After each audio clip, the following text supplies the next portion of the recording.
welcome to another episode of Pageant Community Radio, a show to promote diversity and to give people a voice. And I'm very lucky today because today we have the beautiful Beth Parr, who was Ms Galaxy International 2019 and is also the owner of her coaching company, Queen Bee Coaching. Hello. Hi, how are you? I'm good. How are you? I'm all right, thank you. How are you? Yes, I'm good. Thank you. You're looking glowing as per your beautiful bump. No. It's funny, isn't it? Such a big life change. It's such a life change, but it's amazing. It's so many people that also hit their pageant milestone and, they then go off and have a baby. Yeah, I know. And I think it's because we're like a similar age. It's lots of the people that we're friends with as well, isn't it? Yeah, it's really, really cute. So thank you so much for taking time out of your day to come on Pageant Community Radio.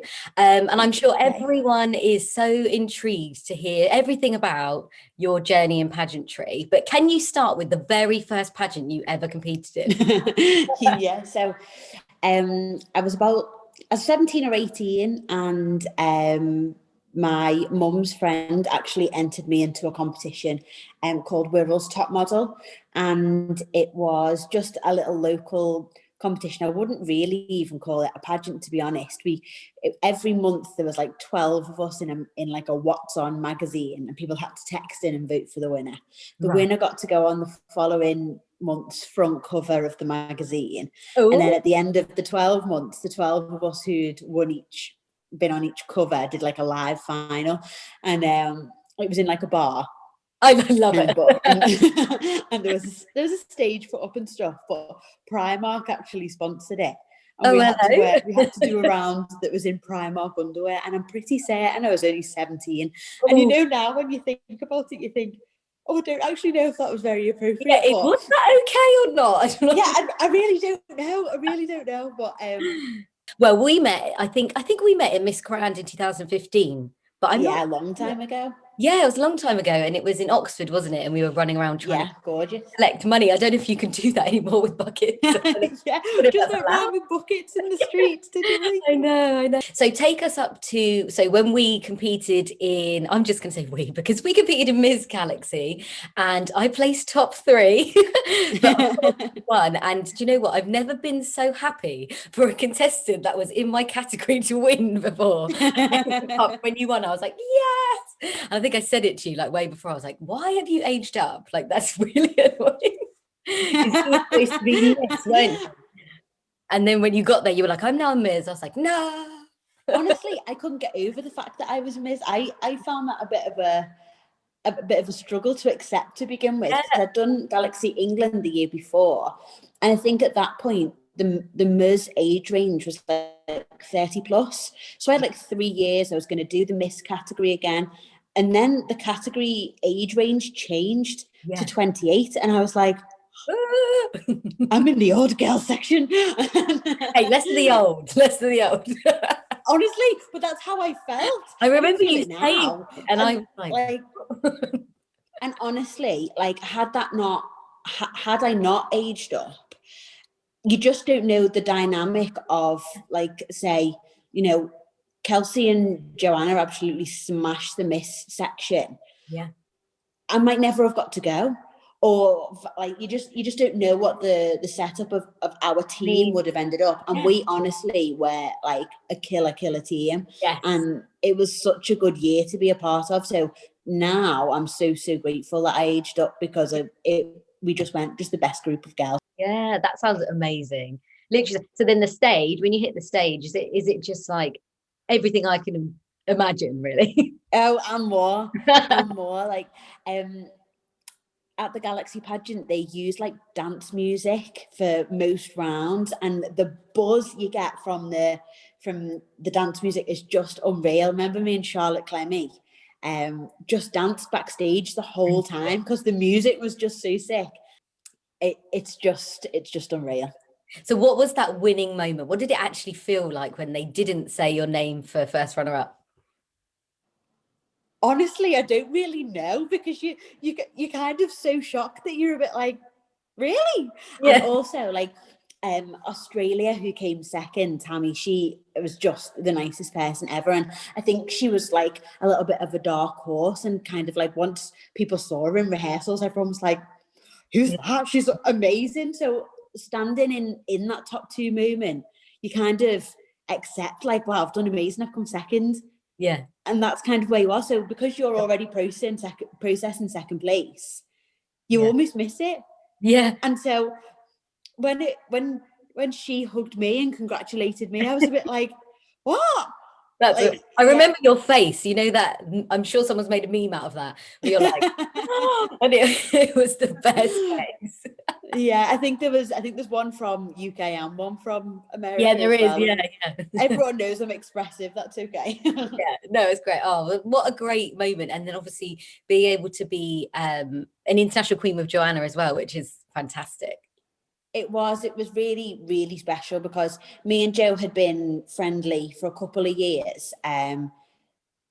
Not so much where like we didn't know one another exactly, but we did a couple of appearances together, and it had been really nice the year before. We'd done Galaxy England together and kind of like buddied up on things. So the following year, it was so nice that we were in separate categories and we lived fairly close to one another, about an hour away. So we could do, once we brought it home, we could do so much together. And it does just make it like so much more memorable and enjoyable to do it with someone you consider such a lovely friend.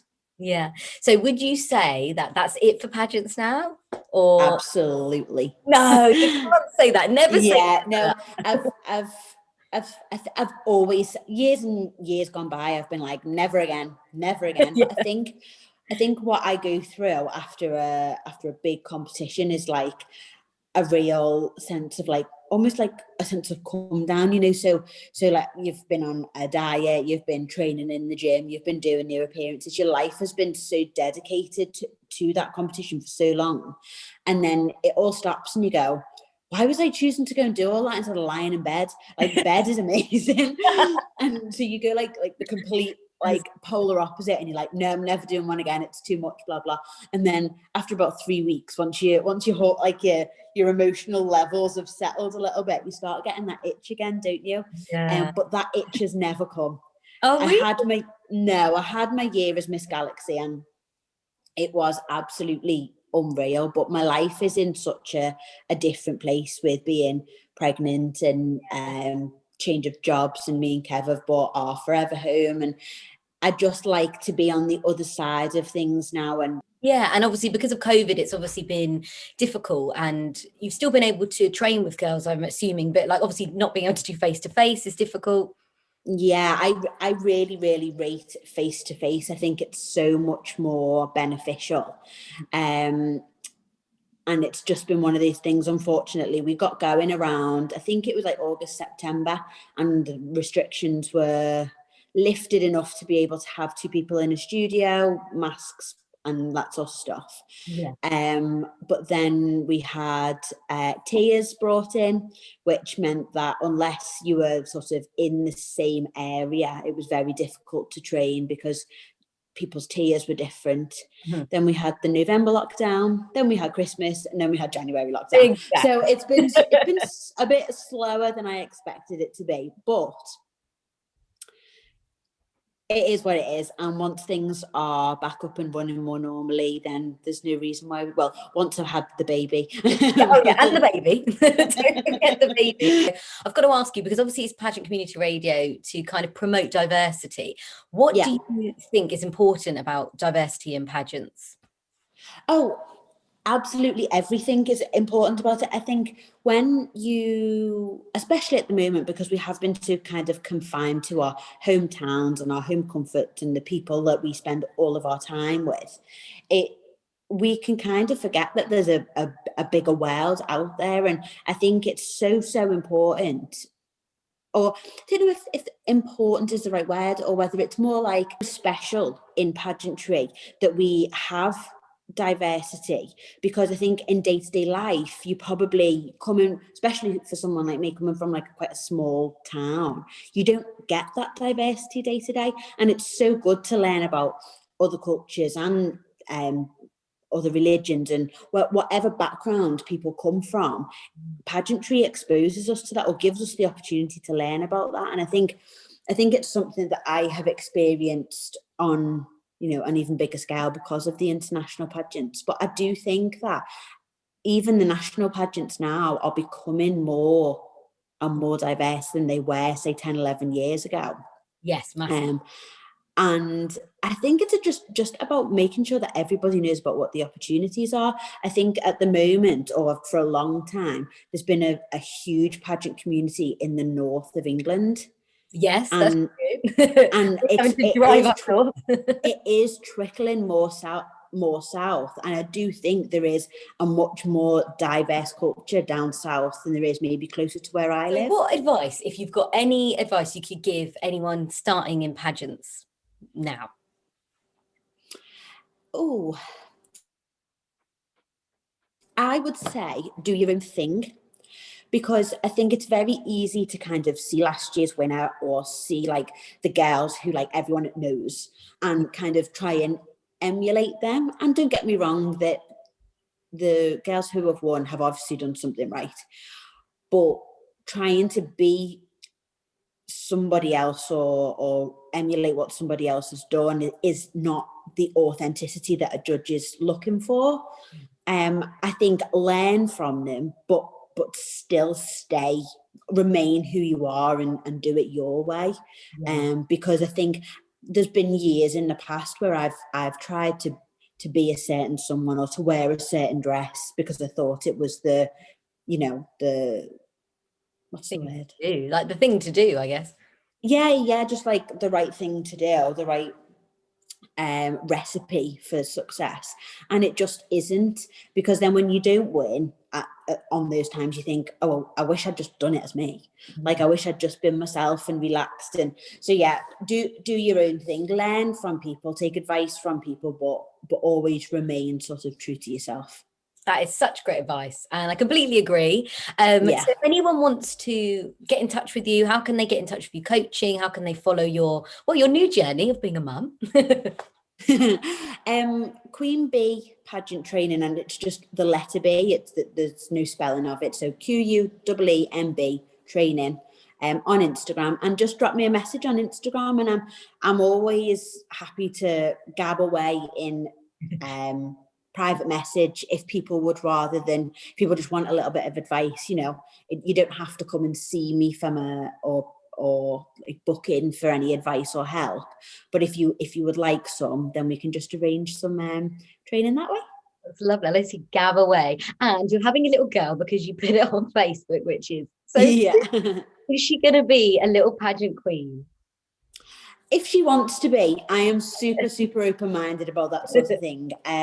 For me, I am very glad that I didn't sort of get into the industry till I was a little bit older, and I could make my own decisions, knew who I was, knew that I wanted to do it, and my mum kind of never had put any expectation on me to be any more than I was, and I think that's so important. Yeah. So if she wants to play football, she can play football. If she wants to be a pageant girl, she can be a pageant girl. She can be a scientist, whatever she wants. Yeah, they're doing that. Yeah, that's so lovely. But if it's not her thing, she will be dragged to watch with me every year, made to enjoy it. Yes, that's so good. Well, thank you so much, Beth, for being part of Pageant Community Radio. It's been an eye-opening, wonderful thing to listen to you about your experience, and hopefully everyone will get in touch with you. Yeah, fingers crossed. And congratulations on a great platform. I'm excited to watch your journey. Thank you. Thanks so much. Thanks for watching, everyone. All right. Thank you for watching, guys. Bye. Bye.